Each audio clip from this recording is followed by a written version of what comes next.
월배당 ETF 여기가 끝일까요? 지금도 진화하고 있습니다.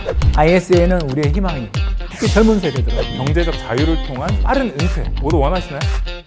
오늘 반응 제일 좋았어 지금.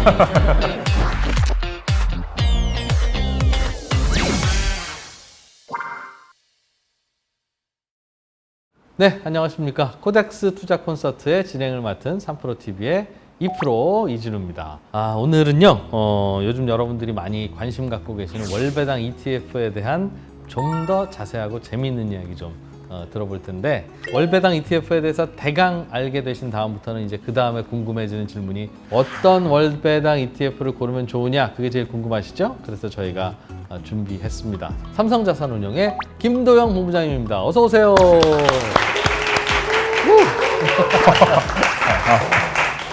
네. 제가 소개받은 역사상 가장 큰 박수지 그렇죠. 않았나. 네. 오늘 아주 역할이 크십니다. 네. 일단 어떤 월배당 ETF가 있냐.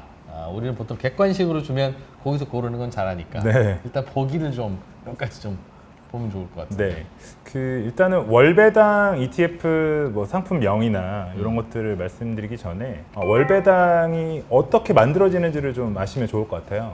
이 월배당 ETF에서 이제 월배당을 드린다는 게 뭐가 있어야 이제 드리잖아요. 우리가 투자하는 채권은 이제 이자, 주식에는 이제 배당이라는 거. 그런 것들을 모아서 이제 ETF의 분배금, 즉 배당금을 드리는데요. 이러한 것들을 이제 인컴이라고 합니다.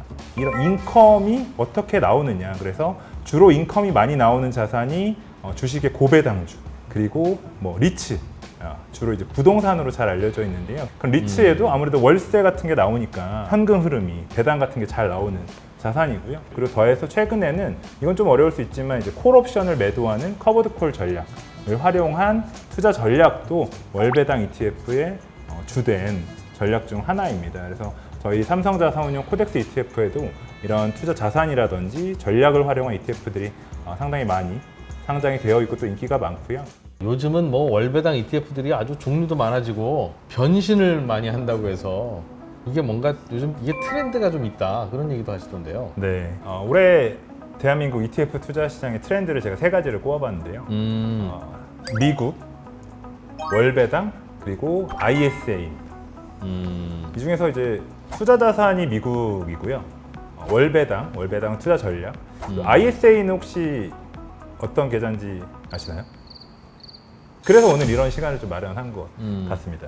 아무래도 먼저 투자 자산이 미국인 거는 코로나 이후에 미국이 주요 글로벌 증시 중에서 성장이 가장 많이 잘 나오고 있고, 대표적인 주요국들 중에서는 주식시장의 흐름이 좀 좋은 편이죠. 그래서 많은 분들이 미국 주식 많이 투자하고 계시고요. ETF도. 네, ETF도 미국 대표 지수나 미국의 빅테크를 투자를 많이 하시죠. 두 번째로는 이제 말씀드렸던 월배당. 말 그대로 월마다 배당을 받는 거예요. 너무 행복하죠. 이제 우리가 월급을 받았는데 내가 뭘 하지 않고 난 투자만 했는데 또 뭘 하나 이제 받는.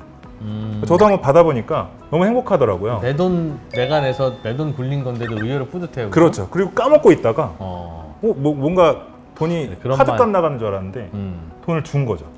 마지막으로 이제 ISA는 비과세 혜택하고 저율과세 혜택이 있는 계좌예요. 세제 혜택에 대한 관심이 많아지면서 저런 상품에서 또 많은 투자를 하고 계십니다. 그래서 올해 ETF 투자자분들 트렌드가 저 세 개고요. 이 세 개를 삼성자산운용 코덱스 월배당 ETF, 즉 미국에 투자하는 월배당 ETF 세 가지를 제가 오늘 말씀드릴 건데 그걸 통해서 한 번에 좀 하실 수가 있다. 이 월배당 ETF, 미국 주식을 기반으로 한 ISA 계좌에 넣어서 절세도 하면서 굴리는 분들은 보통 연령대가 어떻게 되고 있어요? 제가 생각할 때는 사실 많은 분들이 좀 연령대 있으신 분들이 할 거라고 예상을 했는데요. 뭐 언론사에서 그 증권사에 투자하고 있는 커버드 콜 전략을 활용한 월배당 ETF의 연령대를 좀 분석을 해봤더니 일단 50대가 30.7%로 가장 높았습니다. 그리고 40대도 27.7%. 즉 이제 40대, 50대 분들이 아무래도 이제 평안한 노후를 위해서 좀 미리 은퇴 준비를 좀 시작하시기 때문이지 않을까, 이런 판단을 들고요. 20대와 30대도 두 연령대를 합치면 30.5%로 상당히 높았습니다. 그러니까 예를 들면 저도 이제 40대, 프로님도 이제 40대, 50대. 죄송합니다. 너 일부러 그런 거. 죄송합니다. 아, 저는 40대인 줄 알았어요. 오랜만에 뵈서 제가 네. 얼굴만 너무 동안이셔가지고 죄송합니다. 네. 제가 40대 이제 이프로님께서 이제 50대 극초반으로서 이제 저희가 50% 이상을 이제 차지하고 있는데 20, 30대 분들도 한 30%를 차지하신 거예요. 이분들이 흔히 이제 여러분들이 모두 꿈꾸고 계시는 파이어, 경제적 자유를 통한 빠른 은퇴 모두 원하시나요? 오늘 반응 별로. 제일 좋았어 지금. 그 파이어족 그리고 뭐 아까 말씀드렸지만 내 급여 말고도 뭔가 내가 소득을 창출해내고 있다라는 그런 욕구 그런 것들 때문에 월배당 투자를 좀 많이 하고 계시지 않나 이렇게 좀 생각을 해보고 있습니다. 저는 아예 월급이 끊어진 60대 이후부터 유용할 것 같은데 네. 한참 월급 들어오는 나이대인 20, 30, 40, 50대도 열심히 가입하시네요. 네, 소액이더라도 시작을 해보고 그게 익숙해져서 자산을 쌓아가는 그런 흐름들이 네. 20, 30대 분들한테도 이미 좀 많이 시작이 된 것 같습니다. 그리고 이제 사실 이제 커버드 콜 전략이 월배당 ETF의 주된 전략 중 하나인데요. 말이 상당히 어렵습니다. 아무리 쉽게 설명하려고 해도 어렵더라고요. 그래서 제가 경제 인플루언서 중 한 분이 이제 슈카님하고 만든 커버드 콜 콘텐츠가 있으니까요. 한번 저희 삼성자산운용 코덱스 ETF 유튜브 채널에 들어오셔서 한번 보시면 저를 다시 한번 보실 수가 있습니다. 네, 본부장님 말씀 듣다 보니까 우리나라 월배당 ETF 투자자들은 어떤 분들인지 구체적으로 어떤 특징을 갖고 있는지 그것도 네. 좀 궁금해지는데요. 제가 이제 ETF 업무를 하기 이전에도 투자자들이 심리라든지 어떤 행동을 보이나 이런 게 좀 늘 호기심이 좀 있었는데 월배당 ETF 투자자분들을 제 나름대로 한번 분석을 해보니까 5가지 특징이 좀 있습니다. ETF 한 주당 분배금이 높을수록 좋다고 생각하세요. 분배금이면 매월 들어오는 돈이 배당을 주는 월배당이 높은 ETF일수록 이게 내가 좋은 ETF야. 당연하지. 많이 주면 좋지. 많이 주면 좋죠. 예. 근데 이제 수익률이 안 좋을 수 있는데 그 뒤에서 이제 말씀드리겠지만 네. 꼭 그런 건 아니다. 그런 건 아니고 아닌데. 투자를 하실 때 가장 한 주당 배당금이 높은 ETF가 어떤 건지 가장 신경을 많이 쓰시더라고요. 물론 뭐 잘못된 건 아니지만 그 두 번째로는 ETF 종목명 중에 몇 % 프리미엄 이런 상품들이 있어요. 1번 행동하고 좀 비슷한 건데요. 그 숫자가 높을수록 이제 좋은 상품이라고 생각을 하시게 되고요. 그것도 사실이 아니에요, 그런데. 좋을 수 있는데 우리가 유의해서 투자를 해야 된다라는 거죠. 네. 만약에 이제 회사가 갑자기 월급을 막 갑자기 엄청 많이 준대요. 그럼 일단은 여러분들은 일단 좋겠죠? 근데 두 번째로는 의심을 한번 해보셔야 돼요. 그렇지. 나한테 얼마나 많은 일을 시키려고. 근로계약서를 보니까 이제 근로시간은 2배가 된 거죠. 뭔가 나한테 잘해줄 때는 이유가 있다.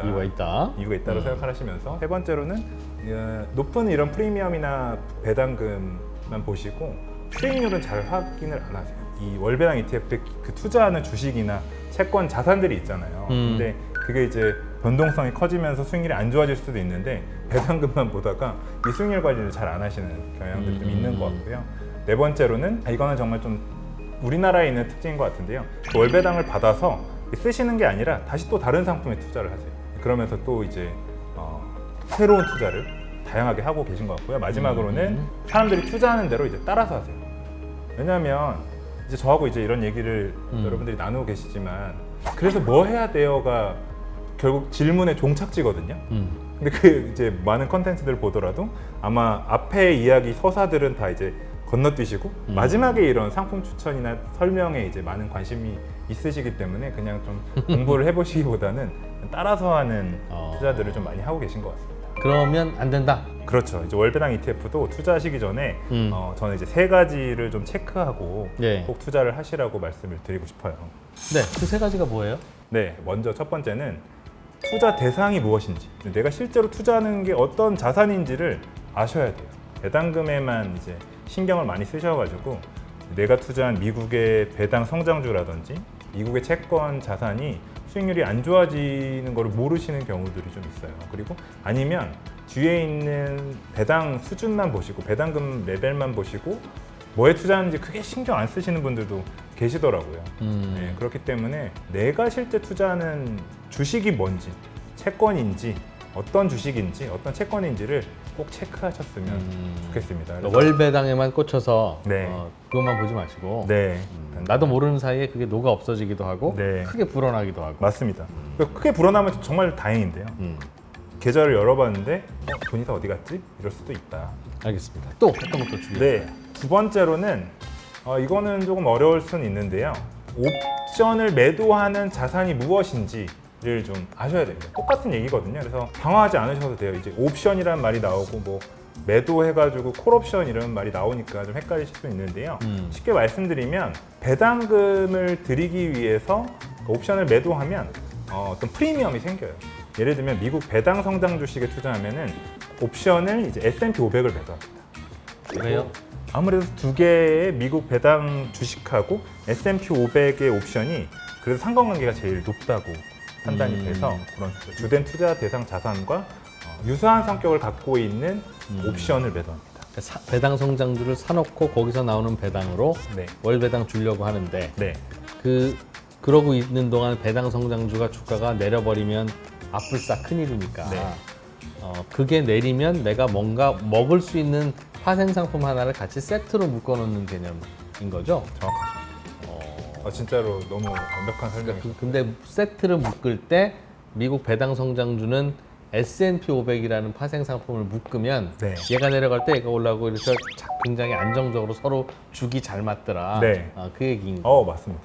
제가 설명하는 것보다 훨씬 역시 음식으로 치면 서로 잘 어울리는 그런 거라고 생각하면 되겠네요. 맞습니다. 안주 이렇게 다. 네, 그래서 이 옵션도 변동성이 매우 큰 상품이기 때문에 한번 좀 잘 살펴보실 필요가 있다. 또 하나 남았죠. 네, 마지막으로는 이게 제일 중요합니다. 결국에는 우리가 주된 투자 대상 자산도 알았고 옵션 매도 대상도 무엇인지 알았다면 마지막으로 나의 투자 성향에 맞게 자본 배분이 잘 되었는지를 확인하셔야 돼요. 이 말이 좀 어렵죠. 자본 배분. 여러분들이 이제 자산 배분은 들어보셨을 것 같아요. 말 그대로 내 돈을 다양한 자산에 배분하는 걸 이제 자산 배분이라고 하잖아요. 주식도 사고 부동산도 사고 네. 뭐 펀드도 사고 그렇죠. 현금도 갖고 있고 네.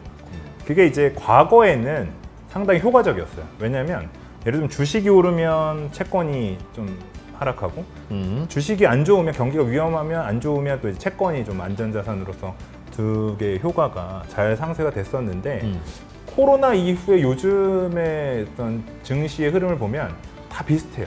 주식도 좋고 뭐 채권도 좋고 나쁠 땐 둘 다 나쁠 땐 나쁘고. 둘 다 나쁘고 그래서 좀 이제 과거에 우리가 교과서에 나오는 자산 배분이 좀 잘 작동하지 않는 것 같거든요. 그래서 제가 드리고 싶은 말씀은 내가 주식에만 투자한다고 해서 이제는 잘못된 뭐 좋지 않은 투자 전략은 아닌 것 같아요. 그래서 주식에 투자하시더라도 다양한 주식들을 좀 나누는 내 돈을 자본을 좀 배분하는 그런 전략을 세우셔야 되는데 그래도 어차피 서로 포트폴리오 효과만 있으면 된다는 네, 거죠? 맞습니다. 저는 그래서 이제는 뭐 주식에 100% 투자하더라도 그 안에서만 잘 배분하면 좋은 수익률을 가질 수 있다고 생각을 하고요. 그 전에 이제 나에 대해서 잘 알아야 될 것 같아요. 내가 얼마만큼의 위험을 감내할 수 있는 사람인지를 좀 아시는 게 중요한 것 같아요. 위험을 많이 감내할 수 있는 사람이거나 아니거나에 따라서 선택이 달라진다는. 맞습니다.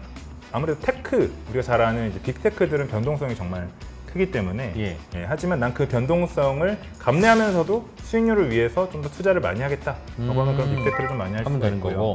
배당 성장주 같은 경우는 상대적으로 좀 안정적인, 그러니까 상대적으로 주식의 변동성이 좀 더 낮아요.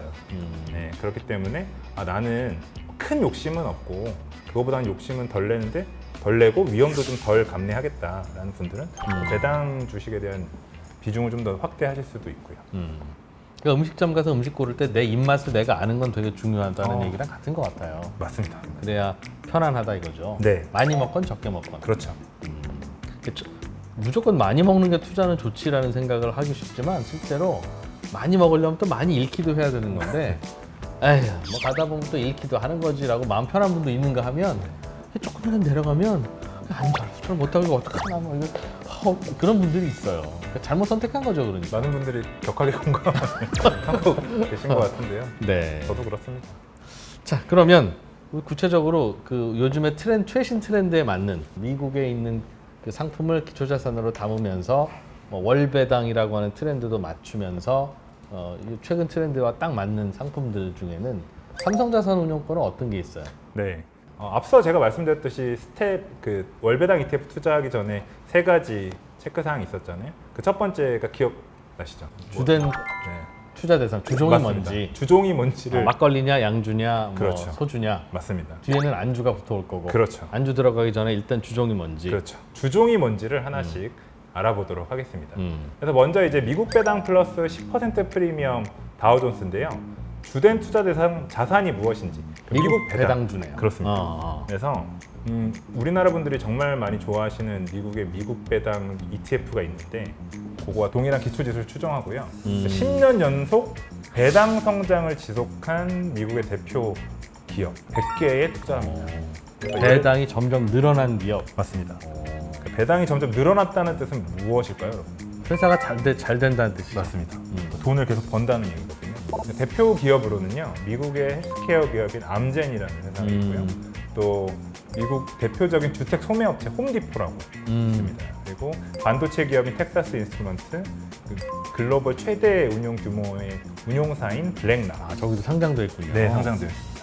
그리고 또 대표적인 제약회사인 에브비 등 포함해서 100개 기업이 있고요. 사실 어느 기업인지 잘 모르실 수도 있어요. 왜냐하면 이들 기업은 말씀드렸지만 우리가 잘 아는 뭐 애플이나 마이크로소프트처럼 막 변동성이 막 크고 주가가 막 이렇게 오르고 그랬던 종목들보다는 계속 이제 안정적인 수익. 네, 안정적인 이제 인컴을 제공하는 종목들이기 때문에 잘 모르실 수 있는데요. 이런 기업들 100개를 선정했고, 두 번째로 아까 어떤 옵션을 매도하는지가 또 중요한데요. 안주. 네, 안주가 무엇이냐 했을 때는 미국을 대표하는 시가총액 상위 500개의 기업을 묶어놓은 S&P 500의 콜옵션을 매도하게 됩니다.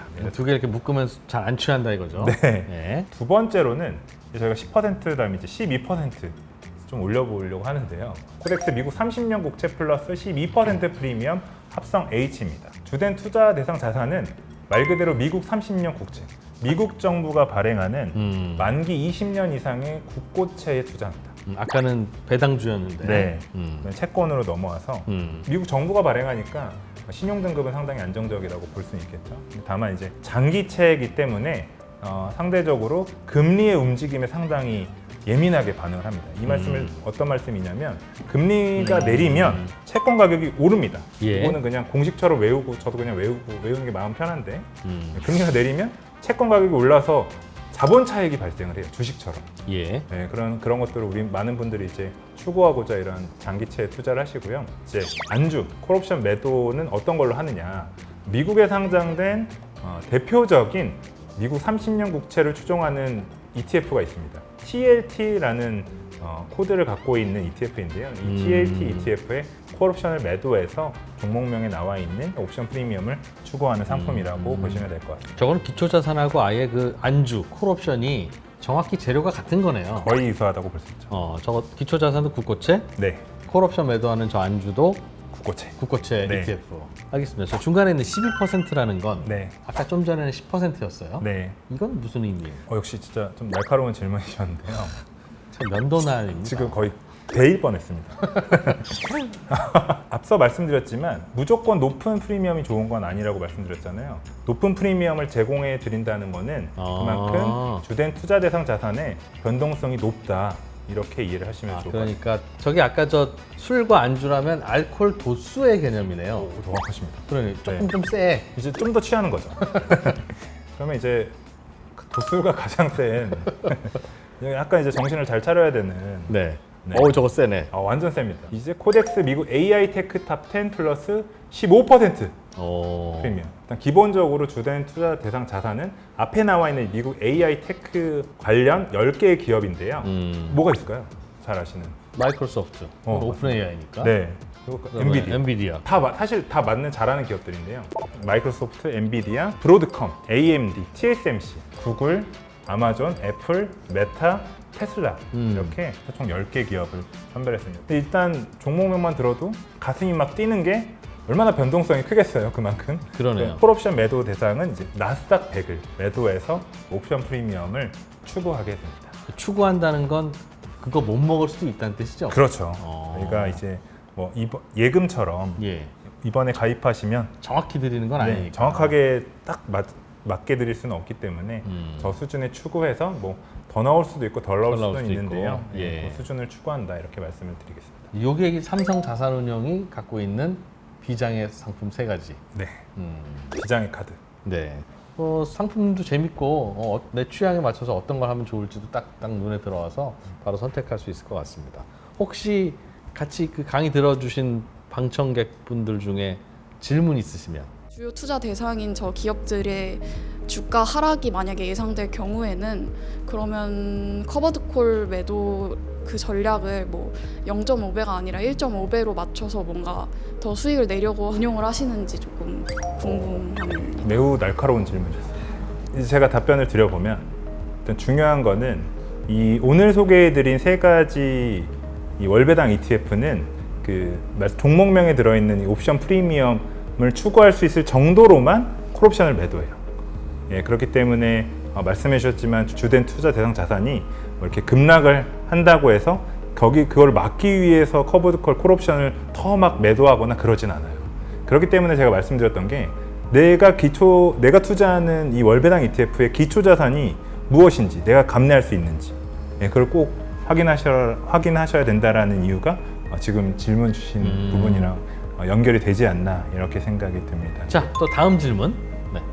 강의해 주실 때 월배당 ETF 관련해서 투자를 하면 이제 월마다 배당이 나오는데 그에 대해서 세금이 떼이잖아요. 세금. 네. 좋은 질문이다. 네, 그거 관련해서 세액공제 등 같은 그런 혜택이 있을 거다라고 하셨는데 구체적으로 어떤 게 있을지 궁금해서 여쭤봤습니다. 그래요. 이 월배당 ETF 상품은 먹으면 세금을 어떻게 냅니까? 사실 이 부분을 간과하시는 분들이 진짜 많으신데요. 월배당을 받으면 현재 우리나라 과세 체계에서는 배당 소득세로 15.4%를 과세하게 되고요. 일단 떼고. 뗍니다. 네. 그리고 금융소득 종합과세라는 게 있습니다. 그게 이제 1,000만 원 넘어가면 2천만 원. 2천만 원 넘어가면 2천만 원을 초과하게 되면 이제 다른 소득하고 합산해서 이제 또 한 번. 더 떼는 걸 이제 금융소득 종합과세라고 하는데 그 대상이 되죠. 예. 그런데 이제 많은 분들이 이제 받아서 또 다른 ETF에 투자하시는 그 재미나 모아가는 재미 때문에 이제 세금 부분은 이제 간과하시는 부분들이 있는데요. 그거를 좀 잘 아셨으면 좋겠고요. 이것도 큰 돈 투자하셔서 월 배당액이 꽤 되면 세금 많이 나가겠네요. 맞습니다. 사실 절세라는 게 상당히 중요하죠. 그래서 세제 혜택이 중요한데요. 네. 저희 그 미국 월배당 ETF 3종은 대표적인 우리나라의 세제 혜택 계좌죠. 연금저축, 퇴직연금의 이제 DC나 IRP. ISA 계좌에서 투자를 하시면 예를 들면 연금저축이나 퇴직연금은 세액공제 연에 900만 원까지 세액공제를 받으실 수가 있고요. 중개형 ISA 같은 경우에도 200만 원까지는 비과세, 일반형인 경우에는 서민형이나 농어민형은 이제 400만 원까지 비과세가 되고 그 초과 순수익에 대해서는 9.9%로 분리과세됩니다. 분리과세라는 말이 금융소득 종합과세 대상이 되지 않는다. 9.9% 떼고 끝. 한 번 떼고 끝. 예, 더는 안 뗄게. 이게 이제 분리과세인데요. 그럼 무조건 ISA 통장 만들어 놓고 거기다 넣어야 되겠네요. 네, 그래서 많은 분들이 사실 ISA 계좌에 투자를 많이 하시고요. ISA 계좌의 가장 큰 장점 중에 하나가 손익통산을 해줍니다. 지금은 A ETF에서 수익이 나고 B ETF에서 손실이 나서 합쳐서 아무런 수익이 안 나도 A ETF에서 수익이 났기 때문에 15.4% 과세하거든요. 이익은 없는데. 네. 예, 근데 이 ISA 계좌에서는 이걸 합쳐가지고 이렇게 투자했다라면 이제 과세되는 대상이 없는 거죠. 왜냐하면 손익 통산이 돼서 내가 얻은 수익도 없으니까요. 제한 사항은 3년은 투자하셔야 돼요. 저 안에 네. 불리고 비과세금 뭐금 받았으면. 네, 3년은 투자를 하셔야 되는데 꼭 투자하실 필요는 없어요. 계좌를 개설하시고 3년째에 돈을 넣으셔서 투자를 하셔도 되고요. 미리 계좌 개설만 하셔도 돼요. 그럼 미리 계좌를 만들어 놨다가 3년 되기 2달 전에 돈 넣고 2달만 투자하고 쏙쏙 빼도 그렇죠. 뭐라고 안 한다? 아무도 뭐라고 하지 않고. 이건 그럼 무조건 먼저 시간 될 때 만들어 놔야 되겠네요. 그럼요. 투자할 돈이 하나도 없더라도. 네, 지금 이 영상을 멈추시고 계좌를 개설하시면 될 것 같습니다. 지금 바로? 지금 바로. 내일 되면 까먹습니다. 알겠습니다. 얼른 ISA부터 만들고 그 안에서 굴리면 절세가 된다. 사실 ISA에 대해서는 이제 짧게 설명을 드렸는데요. 저희 삼성자산운용 코덱스 ETF에서 또 중개형 ISA 가이드북을 발간하였습니다. 그래서 정말 뭐 지금 궁금하셨던 내용들, Q&A 그리고 좀 적합한 상품까지 모두 다 소개를 해놨으니까요. 코덱스 홈페이지를 방문하시면 보시면 네, 무료로 다운로드 받으실 수 있습니다. 네, 최근에 ETF 트렌드부터 또 월배당 ETF의 상품 분석까지 김정은 본부장님 아주 자세하게 잘 설명해 주셨는데 어떠셨어요? 좀 더웠죠? 네, 여러분들의 이 투자에 대한 그 열정과 아, 예, 그 호기심이 네. 저를 또 이렇게 후끈 열기를 더했는데요. 오늘 그래도 많은 분들 앞에서 이렇게 좋은 이야기를 나눌 수 있어서 좀 유익했던 시간이라고 생각합니다. 자, 코덱스 투자 콘서트 저희는 또 다음 시간에 또 하나 유익한 강의를 하나 또 재미있게 준비를 하고 있는데 자, 어떤 내용일지 여러분 기대해 주셔도 좋겠습니다. 오늘 김도영 본부장과의 강의는 여기서 마무리하겠습니다. 고생하셨습니다. 네, 고맙습니다. 고맙습니다.